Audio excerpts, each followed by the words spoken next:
तो यूनिट 3 देखने वाले ब्लॉकचेन जिसका नाम है, जो कि इंजीनियरिंग टेक्नोलॉजी फॉर इंजीनियरिंग, जिसका सब्जेक्ट कोड है KMC 102202। इसके बारे में हम देखेंगे क्या क्या चीज है और कैसे काम करती है। तो यहां पर देखेंगे ये ब्लॉकचेन क्या होता है, क्रिप्टो करेंसीज के बारे में देखेंगे, स्मार्ट कॉन्ट्रैक्ट्स और इसके ब्लॉकचेन के एप्लीकेशन एंड यूज केसेस हम देखने वाले हैं। और इसके PDF नोट्स भी मिलने वाले, जो कि सिर्फ आप देख सकते हो सिंगल पेपर है। ये सिंगल पेपर में आपको भाई साहब पूरा कंटेंट देखने को मिलने वाला और इतना बढ़िया तरीके से लिखा हुआ है कि आपको एक एक चीज समझ में आ जाएगी और काफी बढ़िया चीज आपको देखने को मिलने वाली है। इसको कैसे डाउनलोड करना है सब कुछ आगे पता चल जाएगा। अब देखो, मैं शुरू में कुछ चीजें बताता हूं। अपने यूनिट फर्स्ट की भी वीडियो डाल रखी है, यूनिट सेकंड की भी और फोर्थ फिफ्थ की भी आपको मिल जाएगी। तो उनमें काफी सारी चीजें जो मैंने बताई थी वो मैं इसमें नहीं बता रहा हूं, क्योंकि मतलब ये मैंने नोट्स कैसे बनाए हैं, क्या चीजें, ये सब जो है इसके इंट्रो वीडियो में बता दिया है। तो एक बार इसकी इंट्रो वीडियो देख लेना जिसने इंट्रो वीडियो अभी तक नहीं देखी है। तो फिलहाल अब शुरू करते हैं इस यूनिट को और सब कुछ देखते हैं। सिंगल वीडियो में आपको ये पूरी यूनिट होने वाली है, इसके कोई पार्ट्स वगैरह मैं नहीं डालने वाला हूं। फर्स्ट सेकंड पार्ट एक ही वीडियो में पूरी यूनिट कंप्लीट होगी, साथ में ये आपको नोट्स मिल जाएगा। अब ध्यान रखना, इस यूनिट को देखने से पहले इस नोट्स को जो है वो डाउनलोड करके प्रिंट कर लेना, ताकि आपको सब कुछ समझ में आ जाए। तो अब शुरू करते हैं, चलो। अब देखो, ये जो नोट्स मैं आपको देने वाला हूँ, PDF देने वाला हूँ, इसमें ना कुछ चीजें जो मैंने यहाँ पर चेंज करी है, मॉडिफाई करी है। जो आप डाउनलोड करोगे उसमें वो चीज नहीं मिलेगी। मतलब जो भी मॉडिफाई करा है वो मैंने पेन से लिख रखा है। मतलब आप भी जो प्रिंट करके निकालोगे तो उसमें ये चीजें ध्यान से लिख लेना, जो मैं आगे आपको बताता रहूंगा। तो ये कुछ चीजें जो है वो एक्स्ट्रा मैंने बाद में लिखी है, तो उसको आप मॉडिफाई कर लेना। कहाँ से कैसे डाउनलोड करना आगे बताऊंगा। तो देखो, ब्लॉकचेन को शुरू करते हैं। अब शुरू करते हैं एक साधारण या सिंपल से एग्जाम्पल के साथ। तो देखो यार, एक आपको रियल लाइफ एग्जांपल के साथ समझाता हूं। देखो, अभी एक मूवी आई थी कागज, उसमें क्या था, एक बंदा था और उसके कुछ फैमिली मेंबर्स ने जो है, एक बंदा था। तो एक यहाँ पर एक सेंट्रल अथॉरिटी होती है जिसके पास सबके रिकॉर्ड्स होते हैं, किसके पास कितनी प्रॉपर्टी है, कौन जिंदा है, कौन मर गया है, ये सब इसके पास होती है। तो इस रिकॉर्ड में जो है, इस बंदे के फैमिली मेंबर्स ने जो है वो यहाँ पर इस रिकॉर्ड में इसको लिखवा दिया था कि ये मर चुका है। तो यहाँ पर जब वो मर गया तो उसकी जो सारी प्रॉपर्टी थी उसके फैमिली मेंबर्स को मिल गई थी। तो इसका मतलब यहाँ पर सिर्फ एक जगह इंफॉर्मेशन चेंज करवाने की वजह से उस बंदे को भाई मरा हुआ घोषित कर दिया था। और फिर वो उसको इनके पास जाता कि भाई मैं जिंदा हूं, मुझे रिकॉर्ड में सही करो। तो उन्होंने कहा भाई आप रिकॉर्ड में मर चुके हैं, तो इसका मतलब मर चुके हो। तो इस तरह का कुछ केस हुआ था। अब इसका मतलब जो है सारी इंफॉर्मेशन जो है वो एक जगह सेंटर्ड यहाँ पर स्टोर थी, सेंट्रलाइज थी, एक सेंट्रल अथॉरिटी के पास उसकी सारी इंफॉर्मेशन थी। अब एक एग्जांपल और लेता हूं। मान लो आप कोई प्रॉपर्टी खरीद रहे हो। अब आप प्रॉपर्टी, ये आप हो, मैंने लिख दिया UY, और एक आप X बंदे से ये प्रॉपर्टी खरीद रहे हो। अब जब X से आप प्रॉपर्टी खरीद रहे हो तो इस प्रॉपर्टी को खरीदने के लिए आपको एक गवर्नमेंट अथॉरिटी के पास जाना पड़ेगा, जिसके पास रिकॉर्ड होगा कि हाँ भाई ये प्रॉपर्टी जो है वो इसकी है। ये जाएगा इसके पास और कहेगा कि मेरी प्रॉपर्टी जो है वो इसके नाम कर दो। अब यहाँ पर काफी ज्यादा खर्चा भी होने वाला है। अब यहाँ पर एक चीज का ध्यान रखना, अगर इनके पास जो सरकार के पास रिकॉर्ड है, बाई चांस वो खो गया तो भाई कोई रिकॉर्ड नहीं रहेगा कि ये प्रॉपर्टी इसकी थी। और यहाँ पर किसी ने जाकर उनके रिकॉर्ड में चेंज कर दिया, मतलब उनके रिकॉर्ड में जाकर चेंज कर दिया कि ये प्रॉपर्टी जो वो X की नहीं थी, ये किसी Z बंदे की थी, तो ये प्रॉपर्टी भी यहाँ पर फिर Z की हो जाएगी। मतलब यहाँ पर जो चीजें जो है वो हम चेंज कर सकते हैं, मतलब चेंज हो सकती है या फिर खो सकती है। लेकिन अगर ऐसा सिस्टम हो कि ये आप हो जो Y है वो डायरेक्टली X से जो प्रॉपर्टी खरीद पाए, कितना ईजी होगा। अगर ऐसा हो गया तो यहाँ पर हमें एक दूसरे थर्ड पार्टी के पास नहीं जाना पड़ेगा, और ये थर्ड पार्टी पैसे भी लेती है, चार्ज करती है, तो हमारे पैसे भी बचने वाले हैं। और यहाँ पर जो है हमारी इंफॉर्मेशन जो है वो चेंज भी नहीं हो सकती है। और अगर कैसा हो सिस्टम, अगर ये इंफॉर्मेशन, अगर ये प्रॉपर्टी इसके पास हम आपको दे रहे हैं, मतलब आप जो प्रॉपर्टी X से ले रहे हो वो इंफॉर्मेशन आपके पास भी हो कि मैंने इस डेट में X से जो प्रॉपर्टी ली थी, और X के पास भी हो कि मैंने इस डेट में इसको प्रॉपर्टी दी थी। साथ में जितने लोग और है ना, बाकी X Y Z ABCD जितने लोग हैं, वो सब भी अपने पास एक बुक में लिख ले कि हाँ भाई इसने इस डेट में प्रॉपर्टी इससे ली थी। तो कितना बढ़िया तरीका होगा। तो अगर ऐसा होता है कि सभी के पास रिकॉर्ड हो गए तो कोई जैसे Z बंदा था, इसने जाकर यहाँ पर रिकॉर्ड चेंज कर दिए थे और कह लिख दिया था कि ये प्रॉपर्टी X की नहीं Z की है। अगर ये Z बंदा अब चाहेगा कि मैं इस प्रॉपर्टी की जो डिटेल्स है वो चेंज कर दूं, इसका रिकॉर्ड जो है वो चेंज कर दूं, तो ये जाएगा X के पास, चुपचाप से जाकर रिकॉर्ड में चेंज कर देगा कि X ने इस डेट में प्रॉपर्टी Y को नहीं Z को सेल करी थी। अब इसके पास भी रिकॉर्ड है, इसके पास भी इसको जाना पड़ेगा। अब ऐसा भाई काफी सारे लोगों ने इनके रिकॉर्ड लिख रखे थे, तो सभी के पास जाना इम्पॉसिबल होगा, मतलब रिकॉर्ड अब ये चेंज नहीं कर सकता है। इसका मतलब अगर X ने Y को प्रॉपर्टी सेल कर दी तो वो रिकॉर्ड जो है वो सभी के पास शेयर हो जाएगा, सभी के पास एक बुक रहेगी, उसमें सभी के रिकॉर्ड रहेंगे। कल के दिन कोई प्रॉपर्टी खरीद रहा है तो सब लोग उस रिकॉर्ड को लिखेंगे, सब अपने पास वो रिकॉर्ड रखेंगे। तो इसका मतलब Z जो है वो अब चेंज नहीं कर सकता किसी का भी रिकॉर्ड, और जो रिकॉर्ड एक बार चढ़ गया, मतलब X ने Y को यहाँ पर सेल कर दी प्रॉपर्टी, तो वो सेल कर दी है और वो रिकॉर्ड जो है वो कोई चेंज नहीं कर सकता एक बार रिकॉर्ड लिखा गया तो। और यहाँ पर ट्रांसपेरेंसी भी होने वाली है, X को भी पता है कि किसने किसको प्रॉपर्टी सेल करी है। जैसे यहाँ पर कोई A बंदा था, B बंदा था, C बंदा था, सबने रिकॉर्ड लिखे थे कि X ने Y को सेल करा है, तो B को भी पता है कि X ने Y को सेल करा है, C को भी पता है X ने Y को सेल करा है। कल के दिन कोई बंदा है, भाई क्या बनाऊं, मतलब ये है, तो इसने इसको सेल करा है, तो ये आपस में भी इसका रिकॉर्ड लिखेंगे कि इस बंदे ने इसको सेल करा, सी वाला भी लिखेगा कि इसने इसको सेल करा है। मतलब सभी के पास इंफॉर्मेशन रहेगी कि किसने किसको सेल करा है, मतलब सभी के पास रिकॉर्ड रहेगा। तो कंक्लूजन मैंने एक निकाल के लाता हूं। अब हमारे पास 3 चीज निकल के आई है। जब हमने X से प्रॉपर्टी खरीदी थी, मतलब X ने Y को प्रॉपर्टी सेल करी थी, तो सबके रिकॉर्ड, उसके रिकॉर्ड जो थे वो सभी के पास चले गए थे और सब देख सकते थे किसने किसको प्रॉपर्टी सेल करी है। मतलब ये जो सिस्टम हमने बनाया था ये एकदम ट्रांसपेरेंट हो चुका था, कोई भी देख सकता था किसने किसको क्या सेल करा है। और यहाँ पर एक चीज और थी, जैसे Z बंदा था, इधर मैंने बनाया था, वो जो है और रिकॉर्ड जाकर अब किसी का भी चेंज नहीं कर सकता था। मतलब X ने अगर Y को प्रॉपर्टी सेल कर दी है तो अब उस रिकॉर्ड को जो लिखा गया उस रिकॉर्ड को कोई चेंज नहीं कर सकता, क्योंकि ऑलमोस्ट इम्पॉसिबल है, क्योंकि वो रिकॉर्ड जो है वो सभी के पास से जाकर चेंज करना पड़ेगा, A के पास भी, B के पास भी, C के पास भी, सबके पास जाकर, जो कि लगभग इम्पॉसिबल है। सभी के पास जाकर आपको बुक में से चेंज नहीं कर सकते। मान लो आपके पास क्लास में नोट्स है और कोई टॉपिक है और उस टॉपिक में आपको चेंज करना है ताकि सब लोग गलत पढ़े, तो आप अपने में चेंज कर दो, अपने दोस्त के में चेंज कर दो, लेकिन पूरी क्लास के में चेंज करना काफी मुश्किल होगा। तो इस तरह से जो वो इम्यूटेबल है, मतलब इसको आप समझ सकते हो अनचेंजेबल है, मतलब चेंज नहीं हो सकता। एक बार रिकॉर्ड लिख दिया तो कोई आकर उस रिकॉर्ड को चेंज नहीं कर सकता, क्योंकि सभी के चेंज करने पड़ेंगे। अब देखो, जो इंफॉर्मेशन थी, जो भी रिकॉर्ड था, वो कहीं एक जगह नहीं लिखा हुआ था, किसी एक की बुक में नहीं लिखा हुआ था। ए के पास भी लिखा हुआ था, बी के पास भी, सी के पास भी, डी के पास भी, सभी के पास लिखा हुआ था।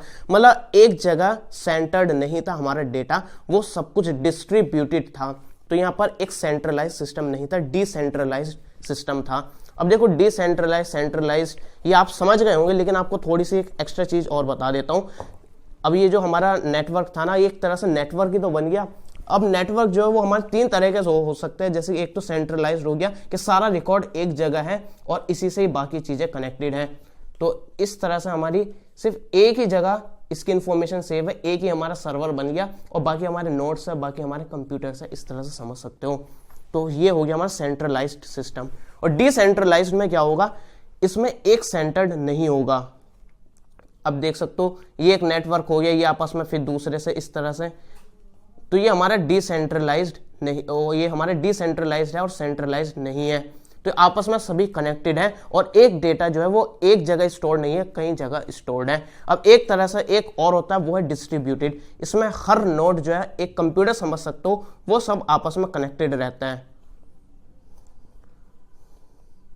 तो ये चीजें जो है मैं पहले इसलिए बता रहा हूं, आगे जब मैं इसको दिखाऊंगा आपको नोट्स में चीजें, वो सभी चीजें आपको समझ में आ पाएगी। और अभी ब्लॉकचेन मैंने शुरू नहीं करा है कि ब्लॉकचेन होता क्या है। अभी मैं सिर्फ एक इधर उधर की बात कर रहा हूं, जो कि आपको ब्लॉकचेन समझने में काफी आसानी होगी।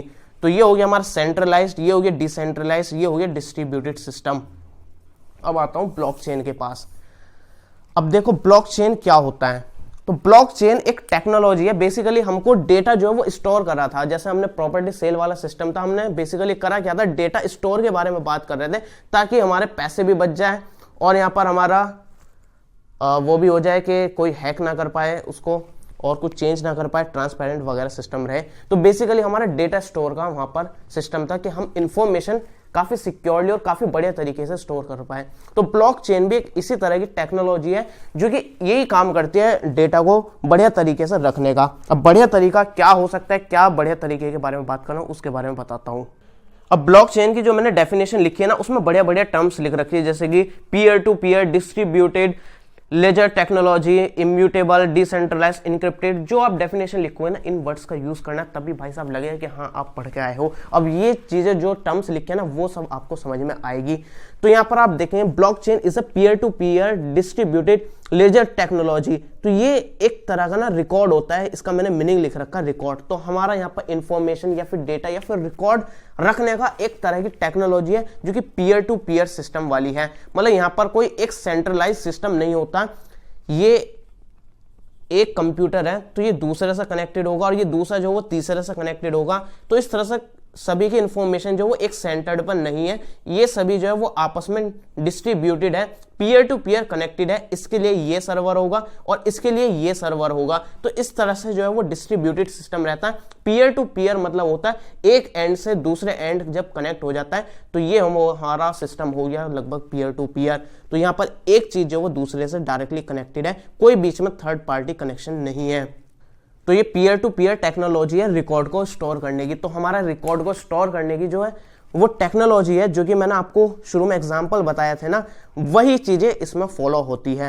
मतलब ये इम्यूटेबल है, मतलब एक बार रिकॉर्ड हमने स्टोर कर दिया है तो उसको कोई चेंज नहीं कर सकता है, जो कि मैंने आपको शुरू के एग्जांपल में बताया था ना। उसी वजह से रीजन भी आपको पता चल गया होगा इम्यूटेबल क्यों है, क्योंकि ये सेंट्रलाइज नहीं है। अगर एक चीज जो है वो एक जगह पर स्टोर्ड है तो ही हम उसको चेंज कर सकते हैं। अगर एक चीज जो है वो लाखों जगह पर स्टोर है तो आप एक दो जगह तो चेंज कर दोगे उस इंफॉर्मेशन को, आप लाखों जगह जाकर उसको चेंज नहीं कर सकते हैं। और इस अगर एक बार को आप सोचते हो कि चेंज कर भी दो तो उसके लिए काफी ज्यादा कंप्यूटिंग पावर की जरूरत पड़ती है। मतलब काफी ज्यादा आपको कंप्यूटर की पावर की जरूरत पड़ेगी, जो कि एक सुपर कंप्यूटर भी आप बनाओगे तो लगभग इम्पॉसिबल हो जाएगा उसको चेंज करना। तो वो भी लगभग इम्पॉसिबल सी चीज है। मतलब एक बार इंफॉर्मेशन आपने डाल दी तो उसको कोई चेंज नहीं कर सकता है। और डिसेंट्रलाइज्ड होगा, मतलब डिसेंट्रलाइज्ड आपको बता ही दिया कि वो डेटा जो वो एक जगह स्टोर्ड नहीं है, सेंटर्ड नहीं है, वो अलग अलग सभी कंप्यूटर के पास वो इंफॉर्मेशन है, वो डेटा है। इनक्रिप्टेड फॉर्म में होगा। इनक्रिप्टेड से मतलब है, आपको पता ही होगा भाई, लेकिन फिर भी मैं आपको बता देता हूं। इनक्रिप्ट का मतलब हो गया कि आपने कोई डेटा जो है वो एक अलग कोड में बनाकर लिख दिया। जैसे कि आप लोग ने देखा होगा 143, ये आप कोड बनाया ही होगा। इसका आपका मीनिंग होता है ये, लेकिन आपने ये इंफॉर्मेशन, ये आपके पास एक डेटा था, आपने इसको एक कोड में बना दिया, इसको एक कोडेड फॉर्म में बना दिया। तो ये आपने कोड बना दिया और ये कोड को आपने इसको स्टोर कर दिया। तो एक कोडेड फॉर्म में अब इसको डिकोड करना पड़ेगा, तो ये हमें एग्जैक्ट डेटा निकल कर आएगा। तो इस तरह से आप यहाँ पर कुछ भी इसको एन्क्रिप्शन में बना सकते हो। एक एग्जांपल और आपको बता देता हूं, जैसे कि आपने लिखा है, आपके पास ये है डेटा ABC, तो हमने इसको कोडेड फॉर्म में बना दिया और इसको इस तरह से लिखा +2 के तरीके से। मतलब हम एक ही जगह जो है वो इसका 2 अल्फाबेट बाद वाला लिखेंगे। मतलब A के बाद आता है BCD, तो मतलब हम 2 को छोड़कर तब लिखेंगे D। B के बाद आता है BCD, आता है फिर E, C, ABCDEF और G। तो हमने ये डेटा स्टोर कर दिया, लेकिन इसका मीनिंग DEG नहीं है, इसका मीनिंग है ABC। तो हमने एक कोडेड फॉर्मेट में इसको बना दिया। तो एक तरह की इंक्रिप्शन हो गई। ये अलग अलग तरह की इंक्रिप्शन होती है। आपने बिट वाली इंक्रिप्शन सुनी होगी, 256 बिट इंक्रिप्शन वगैरह। तो फिलहाल फालतू की इंफॉर्मेशन यहाँ पर मैं आपको नहीं दूंगा, जो आपको सिलेबस है उसके अकॉर्डिंग बताऊंगा। जो एक्स्ट्रा चीजें है ना वो मैं आगे बताऊंगा। तो ये हमारा इंक्रिप्टेड हो गया। डिस्ट्रीब्यूटेड हो गया। डिस्ट्रीब्यूटेड मैंने आपको बताया ना, सब जगह डिस्ट्रीब्यूटेड रहता, सेंट्रलाइज नहीं रहता। एक कंप्यूटर जो है वो दूसरे कंप्यूटर से, दूसरा कंप्यूटर तीसरे से, तो सब जगह वो है इंफॉर्मेशन जो है, जो डेटा है वो हमारा डिस्ट्रीब्यूटेड रहता है, बटा हुआ रहता है। तो इस तरह से डेफिनेशन आपको पूरी समझ में आ गई होगी। अब देखो उसका नाम ब्लॉकचेन क्यों रखा गया। ब्लॉकचेन जो है वो हमारा वर्ड से मिला हुआ है, ब्लॉक और चेन। ब्लॉक का मतलब होता है इंफॉर्मेशन, मतलब डेटा। तो अब हमारे पास जो है वो डेटा जो है उसकी चेन बनी हुई होती है। अब हमारे पास एक डेटा है कि एक्स ने जो है वो वाई को जो है वो प्रॉपर्टी सेल करी है, तो इस तरह से हमारा डेटा है। अब ये दूसरे डेटा से हमारा कनेक्टेड रहेगा।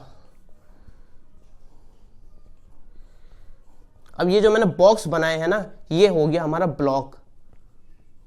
अब ये हमारी एक तरह की चेन बन रही है, तो ये हो गई हमारी चेन। तो ये ब्लॉक की जो चेन बनती है उसको हम ब्लॉक चेन बोलते हैं, और यही हमारी ब्लॉक चेन टेक्नोलॉजी है। और इसी वर्ड की यहाँ पर हमने डेफिनेशन मतलब इसको एक्सप्लेन कर रखा है कि ये हमारी ब्लॉक चेन ये क्या है। अब ये जो ब्लॉक है इसमें हमारी रिकॉर्ड्स कुछ भी हो सकते हैं, ट्रांजैक्शन रिकॉर्ड भी हो सकता है। अगर किसी ने किसी को बिटकॉइंस में जो पैसे सेंड करे हैं, पैसे नहीं बोलना चाहिए, पैसे तो एक करेंसी का नाम हो गया, तो अगर हमने किसी को बिटकॉइन सेंड करा है, मतलब बीटीसी सेंड करा है, तो वो रिकॉर्ड जो है वो यहाँ पर स्टोर हो जाएगा ब्लॉक की चेन में। तो ब्लॉक की चेन में मतलब ब्लॉक चेन में स्टोर हो जाएगा, और उस ट्रांजैक्शन को जो है वो वेरीफाई करना पड़ता है, जो कि कंप्यूटर्स होते हैं जिनको हम माइनर्स बोलते हैं, और जो कि पीयर टू पीयर नेटवर्क में कनेक्टेड होते हैं। अब माइनर्स क्या होते हैं, ये सब चीज़ें क्या है, अभी मैंने बिटकॉइन का भी नाम लिया है, क्रिप्टो करेंसी का भी नाम लिया, ये सभी मैं आगे बताऊंगा। तो फिलहाल आपको ब्लॉकचेन समझ में आ गया होगा, थोड़ा थोड़ा समझ में आ गया होगा। अब बाकी जब चीज़ें आप देखोगे ना, वो सब कुछ आपको समझ में आ गया होगा। अब यहाँ पे इसके कुछ की फीचर्स मैंने लिख रखे हैं। अब की फीचर्स आता, आपको की फीचर्स लिखो या फिर बेनिफिट्स लिखो, एडवांटेजेस लिखो, तो सब कुछ यही चीज़ है, वो मैं आपको आगे बताता हूँ।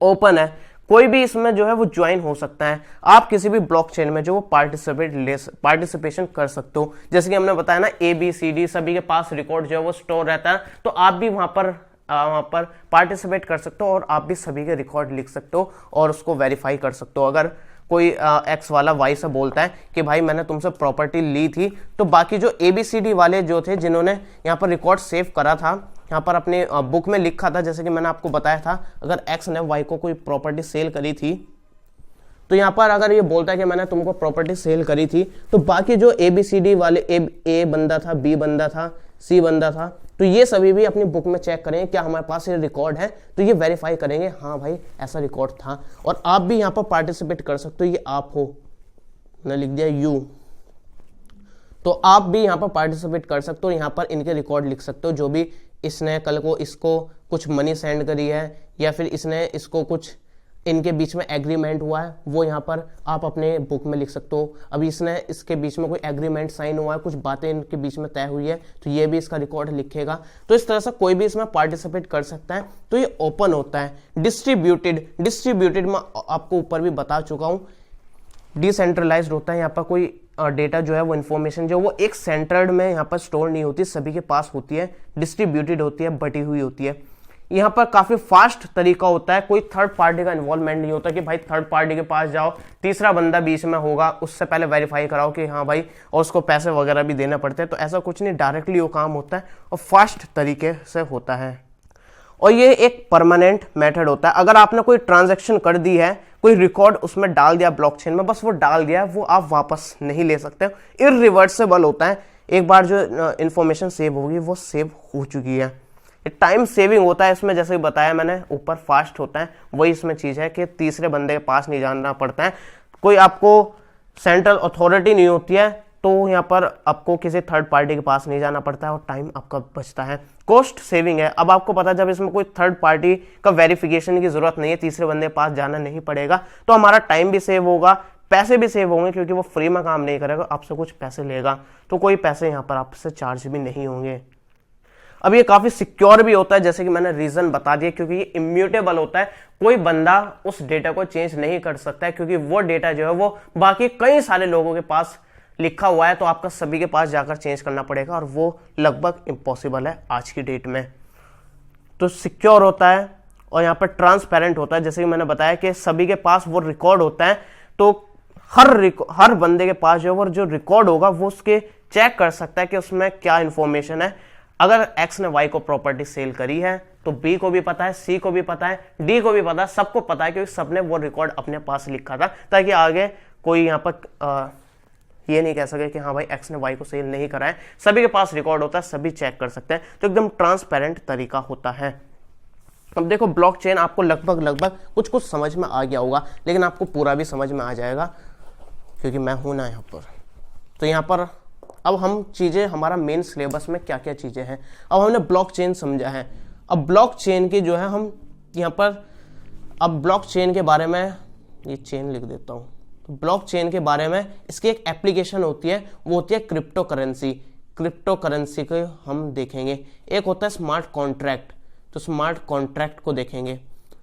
और इसके अलावा जो है वो डायरेक्टली एप्लीकेशंस है, मतलब इन दोनों के अलावा और क्या क्या एप्लीकेशंस हो सकती हैं। मतलब आपसे पूछा जाएगा कि ब्लॉकचेन की एप्लीकेशंस लिखो, तो यहाँ पर आपको एप्लीकेशंस लिखनी होगी, तो ये होगी एप्लीकेशंस। और क्रिप्टो करेंसी का ही एक एग्जाम्पल होता है, वो है बिटकॉइन। तो इस तरह से आपको कुछ रोड मैप सा पता चल गया होगा कि पहले हम पढ़ेंगे ब्लॉकचेन, फिर उसकी एप्लीकेशंस होती है, क्रिप्टो करेंसी होती है, स्मार्ट कॉन्ट्रैक्ट होता है, और कौन कौन सी एप्लीकेशंस होती है उसको। अब क्रिप्टो करेंसी में बिटकॉइन भी होता है, इसके बारे में हम पढ़ेंगे। एग्जैक्टली सिलेबस में नहीं लिखा है आपके, लेकिन ये आपको पता होना चाहिए और ये पूछा भी जा सकता है, क्योंकि बिटकॉइन जो है वो काफी पॉपुलर एग्जाम्पल है क्रिप्टो करेंसी का। तो इसके बारे में मैं आपको बताऊंगा। तो अब आप देखते हैं कंटेंट क्या होता है ब्लॉक का। अब मैंने आपको बताया था ब्लॉकचेन में जो डेटा होता है वो आपका ब्लॉक में सेव होता है। मतलब ये एक ब्लॉक है, ये एक डेटा है समझ लो, ये दूसरा डेटा है, तीसरा डेटा है, मतलब ये आपस में चेन से कनेक्टेड होते हैं। ये एक चेन बनेगी ब्लॉक्स की।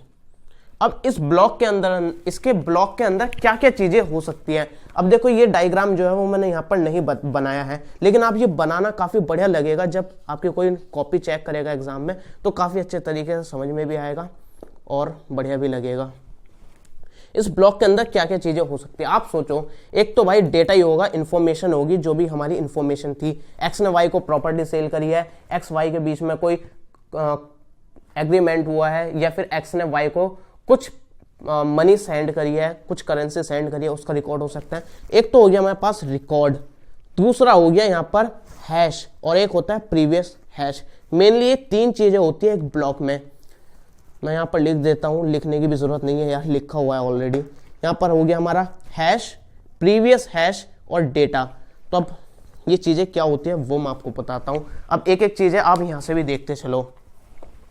यहाँ पर ये मेन चीज होती है, बाकी चीजें भी होती है, जैसे कि हो गया इंडेक्स। ये एक पोजीशन है ब्लॉक की। तो ये जो ब्लॉक हमारा है, मान लो ये वाला ब्लॉक है, ये किस पोजीशन में है इस चेन में, तो इसको एक इंडेक्स से हम रिप्रेजेंट करते हैं कि ये किस जगह है।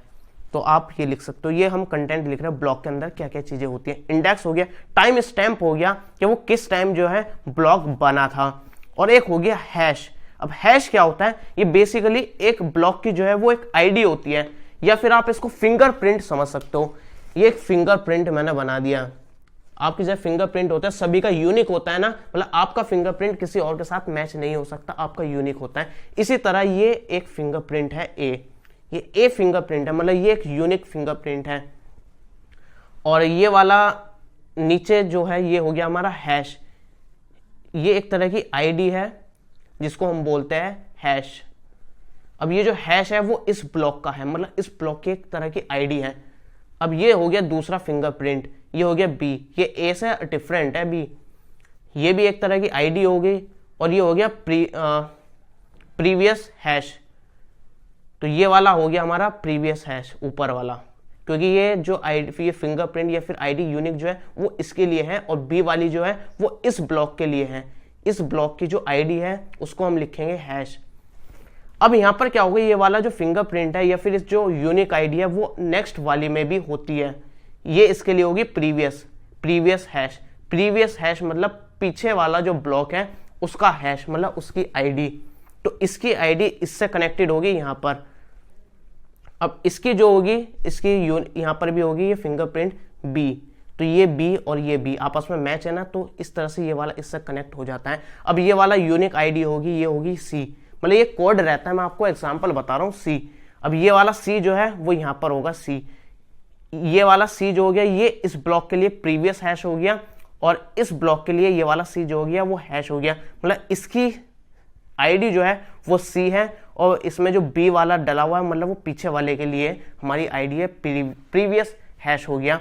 अब इसका मतलब क्या हुआ, अब अगर मान लो हमने यहाँ पर डेटा चेंज करा, यहाँ पर कोई इंफॉर्मेशन थी, एक्स ने वाई को प्रॉपर्टी सेल करी। अगर मैं यहाँ पर चेंज करना चाहूँ कि x ने जो है वो प्रॉपर्टी y को नहीं z को सेल करी है, अब यहाँ पर चेंज अगर मैं करूँगा तो हैश हमारा चेंज हो जाएगा। तो अब हमारा हैश चेंज हो गया, तो हमारा जो है वो नेक्स्ट यहाँ पर C था हैश, तो यहाँ पर हमारा चेंज हो जाएगा D हो जाएगा। अब यहाँ पर क्या डला हुआ C, प्रीवियस हैश जो है वो यहाँ पर ऑलरेडी पहले से डला हुआ C। अब यहाँ पर ये D हो गया, ये C हो गया, आपस में मैच नहीं होगा, तो ये हमारी ब्लॉक चेन जो है वो डिस्कनेक्ट हो जाएगी, चेन जो है वो डिस्कनेक्ट हो जाएगी, मतलब जो है वो इंफॉर्मेशन हम यहाँ पर चेंज नहीं कर सकते हैं। तो बेसिकली ये एक आईडी, इसकी आईडी इससे कनेक्ट रहेगी और इसकी आईडी इससे कनेक्ट रहेगी। तो आपस में ब्लॉक को कनेक्ट करने के लिए एक यूनिक आईडी होती है, जैसे कि फिंगरप्रिंट होता है, इस तरह से ये आपस में कनेक्टेड रहती है। और अगर आपने डेटा को चेंज कर दिया, इंफॉर्मेशन को चेंज कर दिया, तो वो आईडी जो है वो चेंज हो जाएगी। लेकिन जो आईडी इसमें डली हुई थी पहले, वो आईडी यहाँ पर भी डली हुई है, लेकिन अब नई आईडी बन गई, तो ये आईडी जो है वो इससे मैच नहीं होगी, तो आपस में डिस्कनेक्ट हो जाएंगे। तो इस तरह से हो गया हैश, प्रीवियस हैश और डेटा।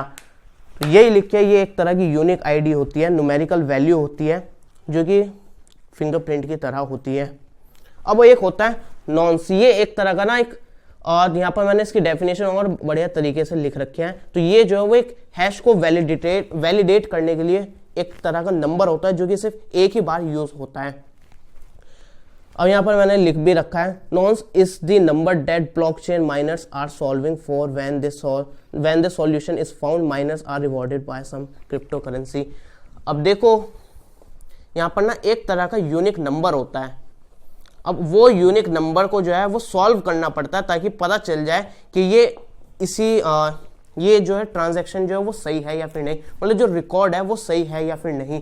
अब देखो इसके लिए आपको माइनर्स के बारे में पता होना चाहिए। अब मैंने ना एक वीडियो बना रखी है ब्लॉकचेन के ऊपर, ब्लॉकचेन के ऊपर नहीं, वो बेसिकली मैंने बना रखे हैं बिटकॉइन के ऊपर, जिसमें मैंने क्रिप्टो करेंसी के बारे में बताया था। अब देखो इस वीडियो में या फिर इस नोट्स में जो आपका सिलेबस है मैं उसी की चीजें बताने वाला हूँ, लेकिन उस वीडियो में जो मैंने एक्स्ट्रा नॉलेज भी दे रखी है, जो कि मैं यहाँ पर आपको दिखाता हूँ वो क्या क्या मैंने बता रखा है। अगर आपके मन में कोई सवाल आता है ना कि इस वीडियो में यार ये चीज़ और पता चलती तो और बढ़िया पता, बहुत अच्छा रहता, तो वो चीज़ें जो मैंने दूसरी वीडियो में बना रखी है, क्योंकि वो एक्स्ट्रा चीज़ें वो आपके सिलेबस में नहीं है। जैसे कि मैंने बता रखा है उसमें कि आप खुद की क्रिप्टो करेंसी कैसे बना सकते हैं, बिटकॉइन की हिस्ट्री क्या है, कैसे बिटकॉइन को खरीद सकते हैं, बिटकॉइन जो वो कहाँ पर स्टोर होता है कैसे उसको खरीद सकते हैं, माइनिंग क्या होता है, और बिटकॉइन कहाँ से आता है, कौन उसका पे करता है, कौन उसको पे करता है, कौन इसका मालिक है, ये वॉलेटाइल क्यों है, इसकी वैल्यू चेंज क्यों होती रहती है, और ये लीगल है या फिर इलीगल है, इसके बारे में भी, क्या आपको इन्वेस्ट करना चाहिए इसमें, उसके बारे में, ये काफ़ी सारी एक्स्ट्रा इन्फॉर्मेशन है उस वीडियो में मिल जाएगी। और मैं आपको सजेस्ट करूंगा कि वो वीडियो भी ज़रूर से देखना, क्योंकि जो अब आप वो वीडियो देखोगे ना, इस वीडियो को जब खत्म हो जाएगी उस वीडियो को देख लेना, डिस्क्रिप्शन में उसकी लिंक दे दूंगा, तो आपको चीज़ें जो काफ़ी बड़े तरीके से और ये चीज़ें जो समझ में आ जाएगी, और कुछ एक्स्ट्रा इन्फॉर्मेशन भी मिलेगी, और आपको एक्स्ट्रा भी पढ़ना है, कुछ आपको जानना है, मज़ा आ रहा है तो आप उसको जाकर देखना, आपको और मज़ा आएगा। और ये चीज़ें जो आपको अगर क्लियर नहीं हो रही है उसमें जाकर और ज़्यादा क्लियर हो जाएगी, क्योंकि मैंने उसमें और चीज़ें एक्स्ट्रा बताई है। अब देखो इसको आप छोड़ भी सकते हो, लेकिन फिर भी मैं आपको एक्सप्लेन कर देता हूँ। जैसे ब्लॉकचेन में जो हमारा डेटा था, अब किसी ने यहाँ पर एक्स ने जो है वो पे करा है वाई को, इसने कुछ मनी जो है वो उसको सेंड करी है। अब इस ट्रांजैक्शन को वेरीफाई करने के लिए एक यूनिक नंबर जनरेट होता है, एक तरह की प्रॉब्लम होती है, मैथमेटिकल प्रॉब्लम होती है, जिसको सॉल्व करनी पड़ती है। अगर वो सॉल्व हो जाती है तो वो वेरीफाई हो जाती है कि हाँ भाई एक्स के पास इतने मनी थी और इसने इतनी मनी इसको सेंड करी है। अब उस मैथमेटिकल प्रॉब्लम को सॉल्व कौन करेगा, उसको सॉल्व करने के लिए कंप्यूटर पावर की जरूरत पड़ती है, कंप्यूटिंग पावर की जरूरत पड़ती है। और यहाँ पर आते हैं माइनर्स, मतलब कुछ लोग जो है वो अपने कंप्यूटर्स की जो वो पावर यहाँ पर देते हैं उस मैथमेटिकल प्रॉब्लम को सॉल्व करने के लिए। उस बंदे को सॉल्व नहीं करनी पड़ती है, सिर्फ अपनी पावर देनी पड़ती है कंप्यूटर की। आप अपनी कंप्यूटर की पावर भी शेयर कर सकते हो। अब देखो ये चीज़ आपको थोड़ी मतलब यूनिक सी लग रही होगी कि भाई ये क्या चीज़ है, तो इसके बारे में मैंने बताया ना, जो वीडियो मैंने बनाई है डिस्क्रिप्शन में लिंक मिल जाएगी, वो देखना, उसमें काफ़ी बढ़िया तरीके से आपको समझ में आ जाएगी। काफ़ी क्वालिटी वाली वीडियो मैंने वो बनाई थी। तो उस मैथमेटिकल प्रॉब्लम को सॉल्व करने के लिए जो वो कंप्यूटर्स अपनी पावर का कंज्यूम करते हैं, और वो भाई फ्री में अपनी कंप्यूटर की पावर तो नहीं देंगे, तो उनको बदले में जो है वो कुछ क्रिप्टो करेंसी मिलती है। तो आपने सुना होगा ना माइनर्स होते हैं, तो वो यही माइनर्स होते हैं, और इनको बदले में कुछ यहाँ पर BTC मिलता है, बिटकॉइंस मिलता है, मतलब कोई भी क्रिप्टो करेंसी मिलती है बदले में, उस प्रॉब्लम को सॉल्व करने के लिए। तो ये होती है चीज।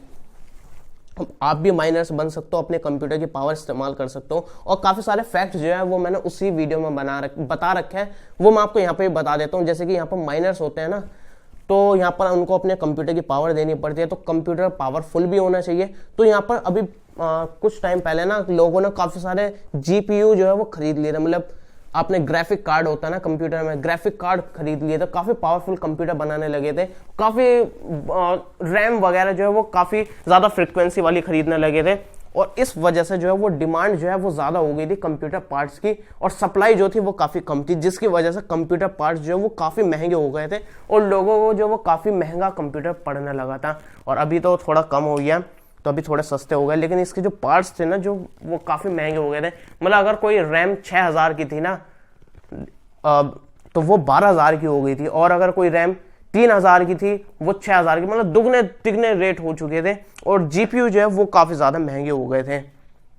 अब ये माइनर्स वगैरह इसके बारे में और डिटेल में जानना है तो वो वीडियो देख लेना, मैं इसलिए कह रहा हूँ, यहाँ पर ज्यादा मैं एक्सप्लेन नहीं कर रहा हूँ, मैं सिर्फ रेस्ट्रिक्टेड हूँ इस सिलेबस के अकॉर्डिंग। जो सिलेबस में उसी को मैं यहाँ पर एक्सप्लेन करने की कोशिश कर रहा हूँ। अब यहाँ पर 3 पिलर्स हैं हमारे ब्लॉकचेन टेक्नोलॉजी के। तो 3 पिलर्स जो है, मतलब 3 इसके मेन फीचर्स जो है वो मैं यहाँ पर आपको बताता हूँ क्या है। और अगर आपको पूछता है प्रिंसिपल क्या है, ये इसका प्रिंसिपल हो सकता है। तो ये इसका प्रिंसिपल है, मतलब डिसेंट्रलाइज्ड है। ऑलरेडी आपको 10 बार बता चुका हूं डिसेंट्रलाइज्ड क्या होता है। ट्रांसपेरेंसी भी मैं आपको बता चुका हूं। इम्यूटेबल जो कि चेंज नहीं हो सकता है वो भी मैं ऑलरेडी आपको बता चुका हूं। मतलब डिसेंट्रलाइज्ड जो है वो डेटा एक जगह स्टोर्ड नहीं रहेगा, वो अलग अलग जगह पर स्टोर्ड रहेगा। ट्रांसपेरेंसी मतलब कोई भी जो है उस डेटा को देख सकता है क्योंकि सभी के पास वो रिकॉर्ड होता है। इम्यूटेबल उसको मतलब चेंज नहीं कर सकता क्योंकि सभी के पास वो रिकॉर्ड होता है। सभी के पास जाकर उस रिकॉर्ड को चेंज करना पॉसिबल नहीं है, उसको कोई टेम्पर नहीं कर सकता है। तो ये हमारा पूरा ब्लॉकचेन आ गया। ब्लॉकचेन के बारे में जो भी आता है वो सब आपको यहाँ से कंटेंट देखने को मिलेगा। अब हम आते हैं क्रिप्टो करेंसी पर। तो यहाँ पर कुछ मैंने एक्स्ट्रा चीज लिख रखी है, ये आपके सिलेबस में नहीं है और ना ही ये पूछा जाएगा, लेकिन फिर भी मैंने आपको ये समझाने के लिए कुछ पॉइंट्स लिख रखे हैं। जो भी हमारा करंट करेंसी सिस्टम है उसमें क्या क्या मतलब प्रॉब्लम है जो कि हम क्रिप्टो करेंसी की जरूरत पड़ रही है, और वो प्रॉब्लम जो है वो सॉल्व हो जाती है। अब देखो आप यूपीआई से पेमेंट करते हो, आपने देखो कभी कभी ट्रांजैक्शन फेल हो जाते हैं, कभी कभी काफी टाइम लग जाता है, कभी कभी बैंक के सर्वर डाउन होते हैं, मतलब आपको थर्ड पार्टी पर डिपेंडेंट रहना पड़ता है और काफी वेटिंग टाइम भी होता है। प्रोसेसिंग जो है वो काफी लंबी होती है। ट्रांजैक्शन आप करते हो तो थोड़ी सी लोडिंग होती है, फिर काफी टाइम बाद जो है, काफी टाइम मतलब कुछ सेकंड बाद जो है वो वेरीफाई होती है, तब जाकर आपकी पेमेंट होती है। थर्ड पार्टी का इन्वॉल्वमेंट होता है और कई सारी तो आपको पेमेंट वाले सिस्टम में कुछ एक्स्ट्रा चार्ज भी पे करना पड़ता है। ऑनलाइन कुछ फीस पे करते हो तो उसमें भी काफ़ी आपको इंटरनेट हैंडलिंग फीस वगैरह आपको पे करनी पड़ती है। और यहाँ पर आपको बैंक पर आपको रिलाय रहना पड़ता है, बैंक का इन्वॉल्वमेंट होता है, तो सेंट्रल सर्वर होता है जो कि बैंक रूल वगैरह बनाएगा, वो आपको फॉलो करना पड़ेगा। और जो करेंसी इंडिया की है वो इंडिया में ही चलेगी, बाकी आप यूएस में चलाओगे तो वहां पर यूएस डॉलर चलेगा, तो वहां पर आपको अपनी करेंसी जो वो चेंज करानी पड़ेगी, तब जाकर वहां पर चलेगी। और यहाँ पर आपको काफी सारी प्रॉब्लम्स है जो मैंने यहाँ पर लिख रखी है और आप खुद भी सोच सकते हो क्या क्या हो सकती है। अब यहाँ पर इस चीज को इंप्रूव करने के लिए हमारे पास आया क्रिप्टो करेंसी। तो क्रिप्टो करेंसी जो है वो एक आपको रियल में कोई नोट नहीं है, वो एक डिजिटल करेंसी है। जैसे कि आपने देखा होगा गेम वगैरह में कॉइन्स होते हैं, क्या वो सच में कॉइन्स होता है? क्या आप उन कॉइन्स को हाथ में पकड़ सकते हो? नहीं पकड़ सकते हो ना। इसी तरह की ये भी आपका डिजिटल करेंसी है, वर्चुअल करेंसी है जो आप नहीं देख सकते हो, लेकिन इस करेंसी की जो वो वैल्यू होती है। अगर मेरे पास कोई गेम है उसमें कॉइन्स है और कॉइन्स अगर उसकी मैं वैल्यू सेट कर दूं, मतलब सब उसकी वैल्यू मानने लगे, तो उसको जो है हम कुछ चीजें खरीदने में भी यूज कर सकते हैं। मतलब आप ये समझ सकते हो क्रिप्टो करेंसी जो वो डिजिटल करेंसी, वर्चुअल करेंसी है जो कि आप एक्चुअल में पकड़ तो नहीं सकते, होल्ड नहीं कर सकते हैं, सिर्फ एक तरह का नंबर है जो आपकी स्क्रीन पर दिखता रहेगा कि हाँ आपके पास इतना पैसा पड़ा हुआ है। पैसा एक करेंसी का नाम है, तो इसलिए पैसा बोलना गलत रहेगा। अगर मैं कहीं बोल देता हूं तो समझना मैं करेंसी के बारे में बात कर रहा हूं। तो यहाँ पर मान लो हम एक एग्जांपल लेते हैं बिटकॉइन की, जिसको हम बीटीसी बोलते हैं। जैसे रुपीस को, इंडियन करेंसी को हम आईएनआर जो है इंडियन करेंसी हम उसको रुपीस बोलते हैं। इस तरह से क्रिप्टो करेंसी का एक एग्जांपल है बिटकॉइन, जिसको हम बीटीसी में रिप्रेजेंट करते हैं। जैसे रुपीस को आरएस लिखते हैं तो इस तरह से इसको बीटीसी लिखते हैं। तो आपको स्क्रीन पर सिर्फ ये दिखेगा कि आपके पास कितना BTC है या फिर कितनी क्रिप्टो करेंसी है, और उसके सब लोग वैल्यू करते हैं, मतलब उस नंबर से हम कुछ खरीद सकते हैं। मतलब आपकी स्क्रीन पर दिख रहा है कि आपके पास इतना BTC है, मतलब इतने बिटकॉइंस है, 6 बिटकॉइंस है, तो आप उन 6 बिटकॉइन से कुछ खरीद सकते हो, मतलब उसकी दुनिया में जो वो वैल्यू होगी। जैसा आपका नोट है, आपके बैंक में 10,000 है, तो आपको उन नोट को जो वो हाथ में पकड़ भी सकते हो, उसको यहाँ पर बैंक से निकाल के पकड़ भी सकते हो, लेकिन सिर्फ इसमें ये डिफरेंस रहेगा कि उसको आप हाथ में पकड़ नहीं सकते हो, सिर्फ ऑनलाइन किसी को भेज सकते हो और उसकी वैल्यू होगी। मतलब कोई 10,000 है तो उसको 10,000 लोग सब मानेंगे। तो क्रिप्टो करेंसी जो वो एक तरह की वर्चुअल और डिजिटल करेंसी है, 10 बार बोल चुका हूँ, जो कि ब्लॉकचेन टेक्नोलॉजी का यूज करती है। ब्लॉकचेन टेक्नोलॉजी का कैसे यूज करती है, जैसे मैंने बताया ना, एक्स ने वाई को प्रॉपर्टी सेल करी है तो वो रिकॉर्ड जो वो ब्लॉकचेन में सेव हो गया। लेकिन अगर कोई एक्स जो है वो वाई को कोई पैसे सेंड कर रहा है, पैसे से मतलब करेंसी सेंड कर रहा है, कुछ पेमेंट कर रहा है, तो वो ब्लॉकचेन में जाकर सेव हो जाए कि इसने ये ट्रांजैक्शन करी है।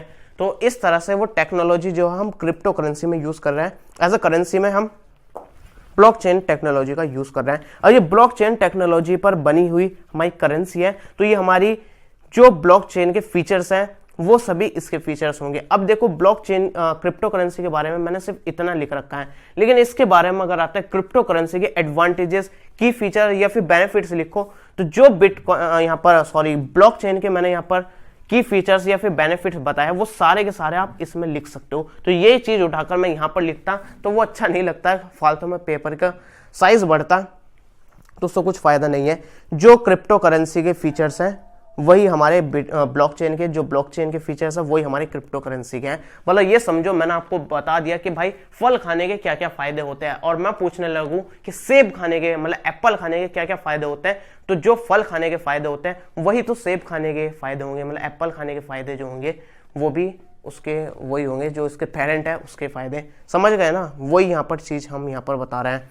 तो क्रिप्टो करेंसी का अगर आपको बेनिफिट्स लिखना है वो सब आप यहीं पर लिख सकते हैं, तो सारी चीज जो है वो ब्लॉकचेन पर डिपेंड करता है। अब ब्लॉकचेन पर इसके कंटेंट भी यही होंगे, 3 पिलर्स या फिर सब कुछ जो है वो सब कुछ आपको ब्लॉकचेन वाला ही यहाँ पर कंटेंट लिखना होगा, एडवांटेजेस वगैरह सब कुछ। तो यहाँ पर ये चीज इसकी डेफिनेशन में लिख रखा है, डिजिटल या फिर वर्चुअल करेंसी है, और ये हमारी जो है वो इम्यूटेबल है, जो कि आपको ऑलरेडी मैं बता चुका हूँ, और ये डिसेंट्रलाइज्ड है हमारी, और ये पीयर टू पीयर करेंसी है, और फिजिकली एग्जिस्ट नहीं करती है। ये सभी चीजें मैं आपको बता चुका हूँ।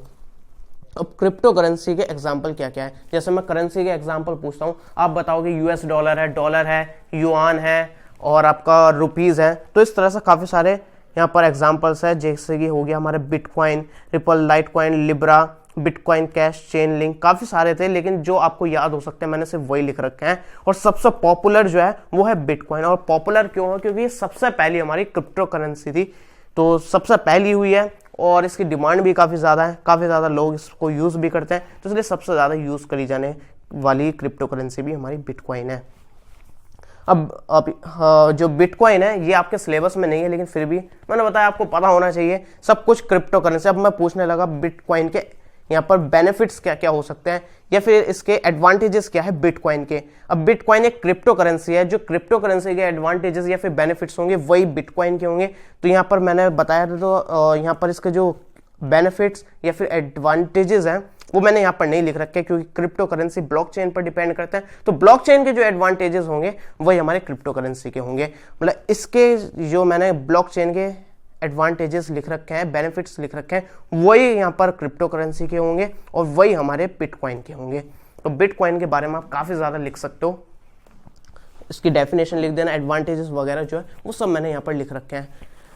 अब बिटकॉइन के बारे में बता देता हूँ। बिटकॉइन देखो सब कुछ वही है जो ब्लॉकचेन के बारे में हमारा था ना सिस्टम, वही सब इसमें लिख रखा है। और जो हमारा मतलब ये बिटकॉइन जो वो क्रिप्टो करेंसी का एग्जांपल है, क्रिप्टो करेंसी जो है वो हमारा ब्लॉकचेन का एग्जांपल है। तो बिटकॉइन का जो इन्फॉर्मेशन होगी, मतलब बिटकॉइन का जो भी हमारे इसके बारे में लिखना होगा वही हमारा क्रिप्टो करेंसी में होगा। और ये मैं 10 बार बता चुका हूँ, अब दोबारा नहीं बता रहा।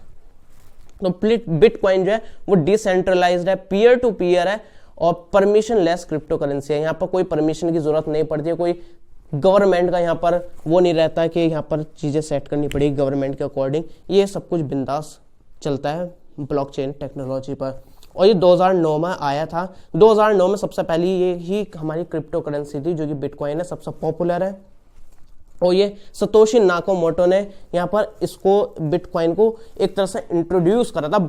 सतोशी नाकामोटो जो है वो कौन थे किसी को नहीं पता भाई। इन्होंने सिर्फ एक यहाँ पर एक पूरा लेटर दिया था जिसमें बताया था कि कैसे कैसे चीजें काम करेगी, और फिर ये भाई गायब हो गए। ये औरत था या फिर आदमी थे या फिर एक सिंगल बंदा था या फिर एक पूरी ऑर्गेनाइजेशन थी, पूरी कंपनी थी, या फिर इंसान था, एलियन था, भगवान था, किसी को कुछ नहीं पता। और ये चीज मैंने यहाँ पर नहीं लिखी, ये एक्स्ट्रा नॉलेज के लिए आपको बता रहा हूँ। और ये सब चीजें जो मैं उसी वीडियो में बता चुका हूँ जिसके बारे में मैं बार बार बता रहा हूँ के वर्ड यूट्यूब चैनल पर, जो मैंने बिटकॉइन वाली वीडियो डाली है उसको जाकर देख लेना, डिस्क्रिप्शन में लिंक मिल जाएगी। तो यही सब मैंने लिख रखा है कि ये परमिशन लेस है और ये हमारी फर्स्ट ब्लॉकचेन की एप्लीकेशन। ये मैंने गलत लिख रखा है, ब्लॉकचेन की एप्लीकेशन सबसे पहले नहीं है, ये सबसे पहले क्रिप्टो करेंसी है। तो वो सबसे पहले एप्लीकेशन मतलब ब्लॉकचेन ये नहीं है कि भाई बिटकॉइंस के साथ शुरू हुआ। ब्लॉकचेन जो है वो काफी ज्यादा पुरानी टेक्नोलॉजी है, इससे पहले भी हो रही है, लेकिन जब से बिटकॉइन आया तब से हाईलाइट होनी शुरू हो गई थी। बिटकॉइन की वजह से जो ब्लॉकचेन टेक्नोलॉजी को लोग ज्यादा जानने लगे थे कि ब्लॉकचेन होता क्या है। अब बिटकॉइन की हमें जरूरत क्या है, अब मतलब बिटकॉइन से हम क्या क्या कर सकते हैं। आप बिटकॉइन से कुछ चीजें खरीद सकते हो क्योंकि भाई एक करेंसी है तो ऑब्वियस सी बात है आप कुछ भी खरीद सकते हो, लेकिन इसमें खास बात है एनोनिमसली आप खरीद सकते हो। एनोनिमसली अगर आपको नहीं पता आपको बता देता हूँ। एनोनिमसली मतलब बिना अपनी आइडेंटिटी बताए। ये समझ लो भाई आपने फेस पर मास्क लगा लिया, आपने देखा होगा एनोनिमस वाला मास्क, तो वो आपने लगा लिया। मैं आपको दिखा भी देता हूँ, एक मिनट रुको। आपने ये मास्क देखा होगा, ये एनोनिमस मास्क होता है, व्हाइट हेड हैकर वाला मास्क भी बोल सकते हो। तो ये एक तरह का अपनी आइडेंटिटी बिना बताए आप कौन हो, कहां से हो, कैसे दिखते हो, बिना कुछ किसी को पता चले आप किसी को पैसे सेंड कर सकते हो। पैसे मतलब करेंसी। अगर आपने किसी को ए ने बी को यहाँ पर बिटकॉइन सेंड करा है तो बी को नहीं पता चलेगा कि किसने सेंड करा है। तो इस तरह से आपने देखा होगा हैकर्स वगैरह जो है वो बिटकॉइंस में पेमेंट लेते हैं ताकि उनकी आइडेंटिटी रिवील ना हो। डार्क वेब के बारे में आपको पता होगा, नहीं पता तो इसकी वीडियो मैं ऑलरेडी डाल चुका हूँ, के वर्ड पर देख लेना। तो डार्क वेब पर भी इलीगल काम जो होता है उसकी पेमेंट जो होती है वो भी बिटकॉइन में होती है। अब किसी का मर्डर करने के लिए हिटमैन हायर करता है डार्क वेब पर, तो वो बिटकॉइन में पेमेंट लेंगे। कुछ इलीगल वेपन्स या फिर ड्रग्स वगैरह खरीदता है तो वो भी बिटकॉइन में यहाँ पर पेमेंट होती है, क्योंकि उससे आइडेंटिटी ना तो सेंडर की पता चलती है ना ही रिसीवर की पता चलती है। और ये इंटरनेशनली एक्सेप्टेबल होते हैं और चीप होते हैं। सब जगह यहाँ पर बिटकॉइन चल रहा है तो आपका यूएस में भी बिटकॉइन चलेगा, क्योंकि इंडिया में रुपीस चलता है, यूएस में हमारा डॉलर चलता है। तो इस तरह से ये सभी कंट्रीज में जो एक्सेप्टेबल होते हैं। और यहाँ पर कोई वहाँ पर रेगुलेटरी का वो नहीं रहता कि गवर्नमेंट का कि यहाँ पर बिटकॉइन ऐसा चलेगा वैसा चलेगा, ऐसा कुछ नहीं होता है। और इसको बिटकॉइंस को जो है वो लोग इन्वेस्टमेंट के थ्रू जैसे भी यूज करते हैं। मतलब जैसे लोग जो है प्रॉपर्टी खरीदते हैं और 10 साल बेच देते हैं जब उसकी कीमत जो है वो बढ़ जाती है, तो इस तरह से इन्वेस्टमेंट के लिए भी बिटकॉइन का यूज कर रहे हैं। मतलब किसी ने बिटकॉइन अगर खरीदा 2015 में, अगर उसने 1000 में बिटकॉइन खरीदा है, 1000 का बिटकॉइन खरीदा है, तो वो उसको पता चला कि भाई 5 साल बाद जो है उस बिटकॉइन की वैल्यू जो है वो बढ़ गई है। जो उसने 1000 में बिटकॉइन खरीदा था वो कल के दिन 10 लाख में बिक रहा है। तो वो उसने 1 लाख में 2015 में खरीदा और 2020 में उसको सेल कर दिया 10 लाख में। तो उसने देखा ना कितना सारा बेनिफिट कमा लिया। अभी आप देख सकते हो बिटकॉइन की वैल्यू लगभग 35 लाख यहाँ पर चल रही है। इंडिया में बता रहा हूँ, एक बिटकॉइन की वैल्यू 1 BTC की 35-36 लाख चल रही है आज की डेट में। तो अब आप देखेंगे ना गूगल पर सर्च करेंगे बिटकॉइन तो उसकी वैल्यू आपको दिख जाएगी, लेकिन इतनी ज्यादा वॉलेटाइल होती है, मतलब इसकी वैल्यू इतनी ज्यादा घटती बढ़ती रहती है, आपको बता नहीं सकता हूं।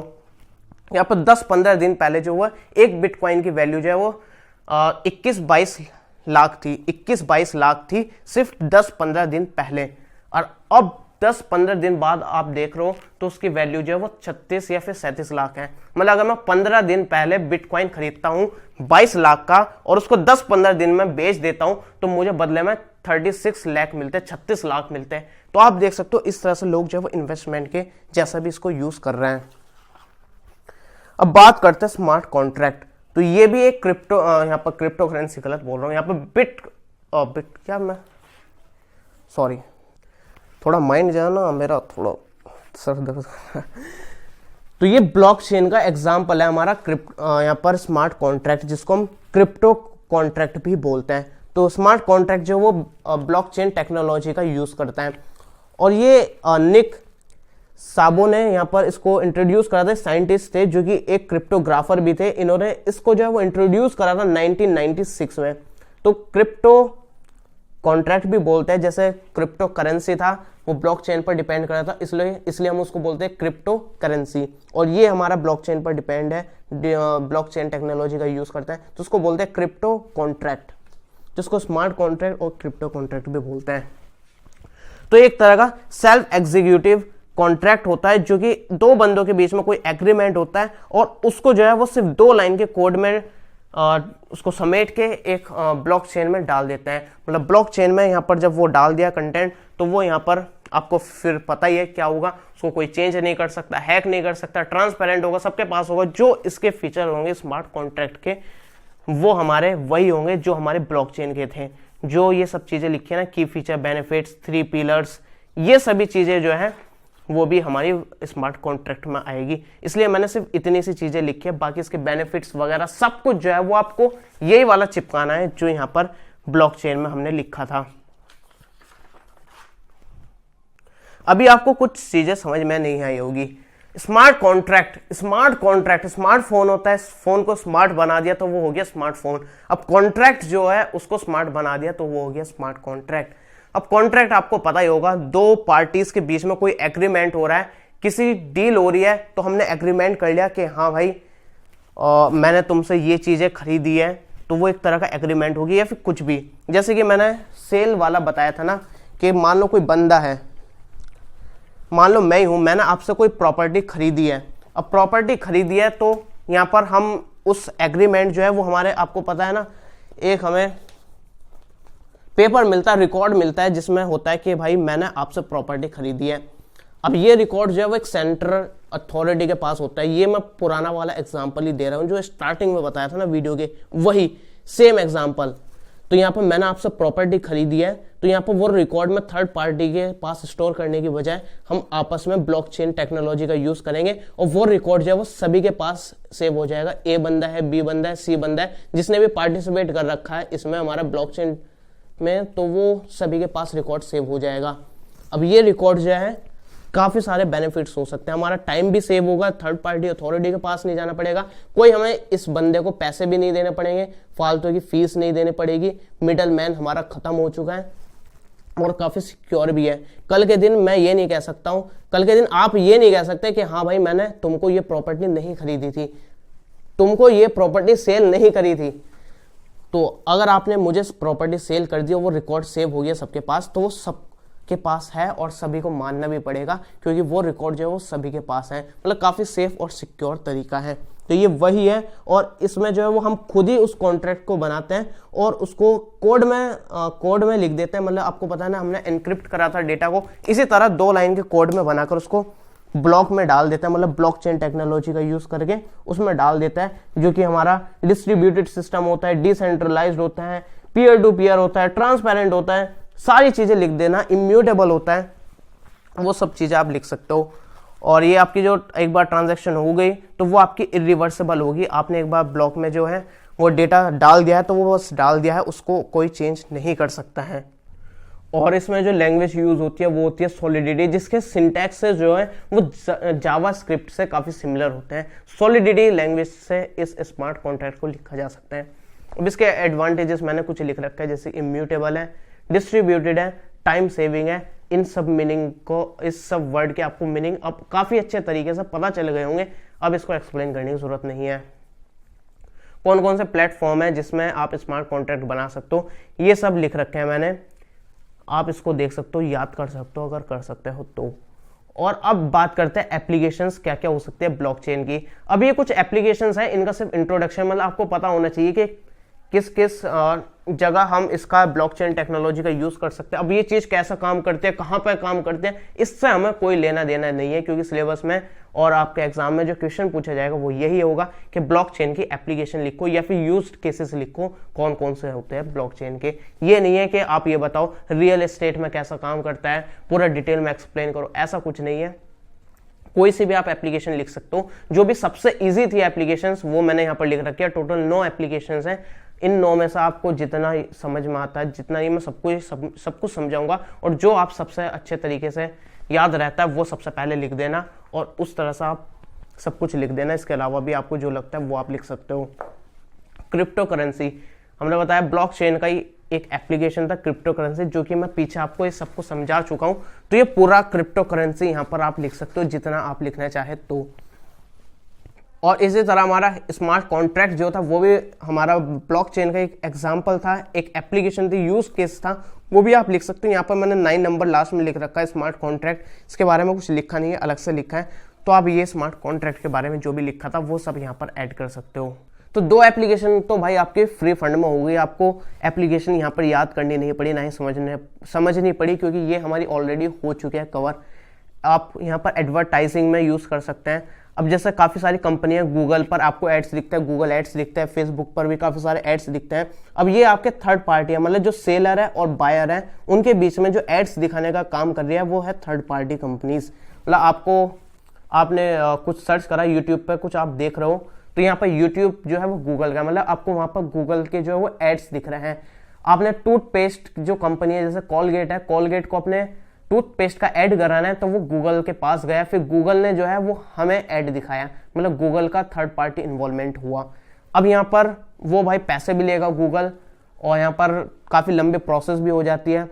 तो यहाँ पर सबसे बड़ा तरीका है कि जो कॉलगेट है, जो हमारा कॉलगेट अपने टूथपेस्ट का ऐड दिखाना चाहता है वो डायरेक्टली हमें जो दिखा दे, डायरेक्टली बायर को जो दिखा दे, वो कितना अच्छा तरीका रहेगा।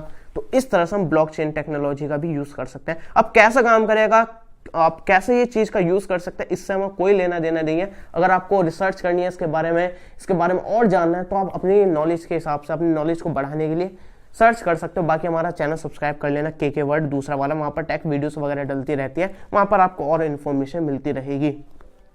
रियल एस्टेट में यूज कर सकते हैं, वही प्रॉपर्टी को सेल करने के लिए। अगर आपको कोई प्रॉपर्टी खरीदनी है तो आप थर्ड पार्टी बंदे के पास जाते हो, वो आपको बताया कि हाँ भाई यहाँ पर इतनी प्रॉपर्टी है, यहाँ पर इतनी प्रॉपर्टी है, तो वो आपको प्रॉपर्टी सेल यहाँ पर आपको दिलवाएगा, साथ में कुछ कमीशन भी लेगा। लेकिन वो कमीशन काफी मोटा होता है, उस कमीशन को आपको भाई नहीं देना चाहते हो पैसे, तो डायरेक्टली जो है आपको प्रॉपर्टीज से जो है वो डायरेक्टली कॉन्टेक्ट हो सकता है यहाँ पर ब्लॉकचेन टेक्नोलॉजी का, जिससे थर्ड पार्टी का इन्वॉल्वमेंट खत्म हो जाएगा, आपके काफी पैसे भी बचेंगे, मिडल मैन खत्म हो जाएगा, और काफी सारी आपकी प्रॉब्लम भी यहाँ पर सॉल्व हो जाएगी। साथ में आपका स्मार्ट कॉन्ट्रैक्ट भी बन जाएगा जो कि इम्यूटेबल होगा, और जो भी फीचर्स थे ना ब्लॉकचेन के वो सब आप यहाँ पर डाल सकते हो। हेल्थ केयर में यूज कर सकते हो। और यहाँ पर हेल्थ केयर से मतलब आप किसी डॉक्टर के पास गए, आपकी जो भी रिपोर्ट है, मेडिकल रिपोर्ट है, लैब रिपोर्ट है, वो सब जो है वो ब्लॉकचेन टेक्नोलॉजी का यूज करके आप ब्लॉकचेन में आपका सारा रिकॉर्ड डल जाएगा कि आपका ये नेम है, ये आपका जेंडर है, ये आपकी एज है, ये आपकी मेडिकल हिस्ट्री है, आपको ये बीमारी है। तो अगर आप उस डॉक्टर के बाद किसी और डॉक्टर के पास जाते हो तो आप इजीली ब्लॉकचेन टेक्नोलॉजी का यूज करके उसको दिखा सकते हो कि ये मेरी पुरानी डिटेल्स है, ये मेरी मेडिकल रिपोर्ट्स वगैरह है, और जो आप रिपोर्ट दिखाओगे वो जेन्युइन होगी, तो सब कुछ जो है वो ट्रस्टेड होगा। उसमें कुछ ऐसा नहीं है कि आपने आज के दिन कुछ है आपकी रिपोर्ट में, कल के दिन आपने कुछ चेंज कर दिया या फिर किसी और ने चेंज कर दिया। तो उस तरह से आप इसको यूज कर सकते हो हेल्थ केयर डिपार्टमेंट में। वोटिंग के लिए यूज कर सकते हो। अगर आप सोचते हो ना कि यार वोटिंग का कितना अच्छा रहेगा अगर अपने फोन से ही हम किसी को वोट कर सके। अब जैसे हमारी इलेक्शन चलते हैं तो हमें भाई बाहर जाना पड़ता है वोट देने के लिए, घर से बाहर निकलना पड़ता है, लेकिन अपने स्मार्टफोन से भी तो हम वोट कर सकते हैं, जैसा आपने काफी बार किया होगा किसी चीजों में। वैसा क्यों नहीं करते हैं? अब देखो वोटिंग जो है वो इंटरनेट के थ्रू हो रही है, और इंटरनेट नेटवर्क और जब भी आप ऑनलाइन कनेक्टेड रहते हो वो काफी चीजें इनसिक्योर हैं। अगर आप इंटरनेट यूज करते हो तो इसका मतलब ये है कि भाई आप इनसिक्योर हो, आपको कोई भी कुछ भी हैक कर सकता है, मतलब आपके काफी ज्यादा चांसेस हैं। तो इस तरह से ऑनलाइन अगर वोटिंग कराएंगे तो ऑनलाइन वोटिंग को जो है वो हैक किया जा सकता है, उसको चेंज करा जा सकता है। अगर आपने किसी और को वोट दिया तो हो सकता है कोई हैकर जो है वो उसको इन्फॉर्मेशन को चेंज कर दिया और वो हैक हो जाए, जीतनी कोई और पार्टी थी और जीत कोई और पार्टी गई है, उसको एक तरह से हैक करके। लेकिन इस चीज से बचा जा सकता है अगर हम यहाँ पर ब्लॉकचेन टेक्नोलॉजी का यूज करते हैं। और ब्लॉकचेन टेक्नोलॉजी का यूज करेंगे तो आपको पता है वो इम्यूटेबल होता है, मतलब उसमें जो आपने वोट डाल दिया, अगर आपने ए कैंडिडेट को वोट डाला है तो वो एक का ही स्टोर रहेगा, कोई उसको चेंज करके बी नहीं कर सकता है, क्योंकि वो रिकॉर्ड सबके पास रहेगा और सबके पास से चेंज करना ऑलमोस्ट इम्पॉसिबल है।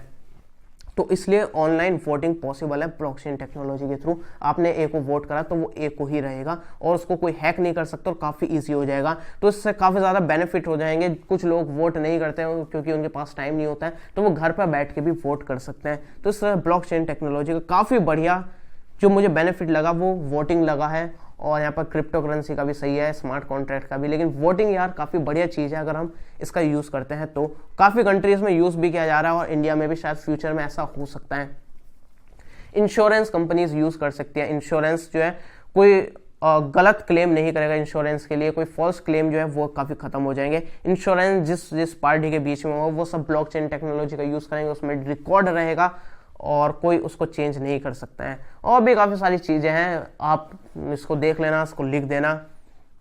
मीडिया कंपनीज यूज़ कर सकती है, जैसे कि आपको पता है कॉपीराइट होता है किसी चीज़ का। अगर किसी ने कोई चीज़ बनाई है, जैसे कि आपने देखा हो पुराने काफ़ी सारी चीज़ें हैं जिसने उसको बनाया है, उसका नाम जो है आज तक नहीं पता है, या फिर कोई कहने लगा कि वो चीज़ मैंने बनाई है, तो इस तरह से अगर किसी ने कोई पेंटिंग बनाई, आप पेंटिंग समझ सकते हो, तो अपना कॉपीराइट डाल सकते हो और उसका डेटा जो है वो ब्लॉकचेन में सेव कर सकते हो कि इस पेंटिंग का मालिक जो है, जो इसने बनाई थी वो ये है। अब 10 साल बाद भी देखें तो वो आपका ही नाम दिखाएगा, कोई इसको चेंज नहीं कर सकता। आप उसके कॉपीराइट उसका कॉपीराइट आपके पास है, आप उसके मालिक हो।